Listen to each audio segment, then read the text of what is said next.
अस्सलाम वालेकुम, I am doctor Salman from Webdog. आज के सेशन में मैं आपको हाइपोग्लाइसीमिया के बारे में बताऊंगा। जैसा कि नाम से आपको मालूम है कि हाइपोग्लाइसीमिया का मतलब होता है कि खून में शुगर की कमी, ठीक है। तो ये मोस्टली उन पेशेंट्स में जो डायबिटिक्स होते हैं उसमें मोस्टली ज़्यादा देखने में आती हैं, या फिर ऐसे लोग जो एग्रेसिव एक्सरसाइजेस करते हैं या फिर मील स्किप्स कर रहे होते हैं या डाइटिंग कर रहे होते हैं, तो उसमें ये बहुत ज़्यादा, या मुख्तलिफ और बीमारियाँ जिनमें ये देखने में नज़र आती हैं। तो मोस्टली जो हम हैं वो 60 to 70 मिलीग्राम पर डेसीलीटर जब हमारी शुगर ड्रॉप होती है तो हम उसको हाइपोग्लाइसीमिया में लेते हैं। लेकिन ये होता है कि जब तक हमारी शुगर 50 मिलीग्राम पर डेसीलीटर से नीचे नहीं जाती तो उस टाइम तक हमारे अंदर मोस्टली जो होते हैं वो पेशेंट जो वो साइन एंड सिम्टम्स जो हैं वो शो नहीं करते। तो इनके साइन एंड सिम्टम्स में क्या होता है जो हाइपोग्लाइसीमिया के, इसमें क्या होता है कि इसमें जो पेशेंट होता है वो डिजीनेस फील करेगा, उसको चक्कर आएंगे, उसको कन्फ्यूजन होगी, इरिटेशन होगी, वो जो है कभी वीकनेस महसूस करेगा और फिर साथ उसमें वो एक्सेसिव स्वेटिंग महसूस करेगा। तो इसमें ये है कि पेशेंट अगर ये अलामात महसूस कर रहा है और या फिर वो ऐसी ड्रग्स ले रहा है जो एंटी डायबिटिक्स हैं, या तो उसको फिर यह है कि फ़ौरन से अपना ब्लड शुगर लेवल्स जो हैं वो चेक करने हैं। अगर आपके पास ग्लूकोमीटर मौजूद है तो आप उसी टाइम ही अपने फ़ौरन से अपने शुगर लेवल्स चेक करें।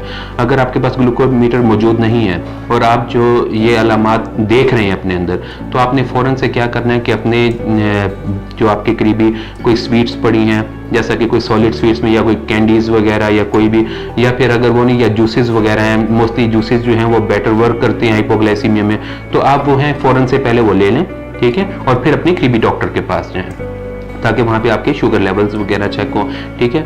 और इसमें सबसे इंपॉर्टेंट चीज़ जो है आपने वो देखनी होती है कि आप जो डायबिटिक ड्रग्स ले रहे हैं, अगर आप डायबिटिक पेशेंट हैं तो आप उसकी ओवरडोज तो नहीं ले रहे, या फिर ये है कि कई पेशेंट्स होते हैं कि वो सेल्फ मेडिकेशन खुद ही अपनी मेडिकेशन स्टार्ट कर देते हैं। तो इसमें हमें जानना बहुत ज़्यादा ज़रूरी है कि डायबिटिक मेडिसिन या कोई भी मेडिसिन लेने से पहले हमें डॉक्टर से मशवरा करना लाजमी है, ठीक है। और फिर उनकी डोजेज होती है, फिर उनका इस्तेमाल का तरीकाकार होता है, वो हमें जानना बहुत ज़्यादा ज़रूरी है।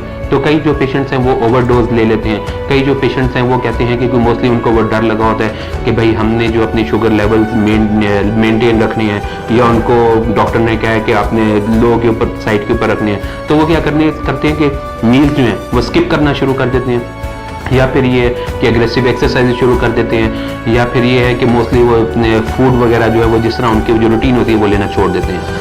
इसमें ये होता है कि फिर आपके अचानक हाइपोग्लाइसीमिया के आप ये होते हैं कि अटैक्स आपको आते हैं। अब इसमें क्या होता है कि आपने हाइपोग्लाइसीमिया से बचना होता है, क्योंकि हाइपरग्लाइसीमिया यानी कि जो थोड़े हाई लेवल शुगर हो जाएंगे वो आपके लिए इतनी खतरनाक नहीं होगी जितनी कि ये आपके लिए लाइफ थ्रेटनिंग हो सकता है हाइपोग्लाइसीमिया, ठीक है।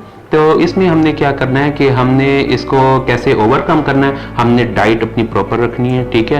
एग्रेसिवली आप एक्सरसाइजेज ना करें, जो अपनी मील्स हैं वो स्किप नहीं करने। अगर आप थोड़ा बहुत डाइट कॉन्शियस हैं तो ठीक है, आप यूँ कर सकते हैं कि आप जो हैं वो नॉर्मल कार्बोहाइड्रेट्स की जगह आप कम्प्लेक्स कार्बोहाइड्रेट यूज़ कर सकते हैं, आप अपनी प्रोटीन डाइट यूज़ कर सकते हैं। फिर उसके बाद हाई फाइबर डाइट होती है, वेजिटेबल्स जिस तरह वगैरह, फ्रूट्स वगैरह, आप उनका इस्तेमाल कर सकते हैं, ठीक है। अगर जो डायबिटिक पेशेंट हैं उनके लिए हमारे पास चार्ट्स होते हैं फ्रूट्स के, या जो कौन से वेजिटेबल यूज कर सकते हैं या उसमें, तो वो उसके मुताबिक वो यूज कर सकते हैं। लेकिन पूरे तौर के ऊपर सारी चीज को छोड़ देना या डाइट ना लेना तो ये नुकसानदेह साबित हो सकती है। तो इसमें यह है कि इसका प्रिवेंशन का, जैसे मैंने आपको तरीका बताया कि फिर आपने यूं करना है कि एक्सरसाइज वगैरह जो है वो अपनी नॉर्मल एक्सरसाइज रूटीन की जारी रखें, मील्स जो हैं वो अपने वो कंटिन्यू करें। अगर आप कोई एंटी डायबिटिक मेडिसिन ले रहे हैं कि आपकी वो जो शुगर्स वगैरह जैसे लो हो रही हैं, आप उसको फौरी तौर के ऊपर अपने करीबी डॉक्टर के पास जाएं, उनसे मशवरा करें ताकि आपको वो प्रॉपर तरीके से आपकी डोज एडजस्ट कर सकें और फिर आप उसको प्रॉपरली जिस तरह डॉक्टर के मशवरे के मुताबिक इस्तेमाल करें। Thank you for watching. मेरी इस वीडियो को लाइक करना, सब्सक्राइब करना या शेयर करना ना भूलिएगा। अपना बहुत ज़्यादा ख्याल रखिएगा। अल्लाह हाफिज़।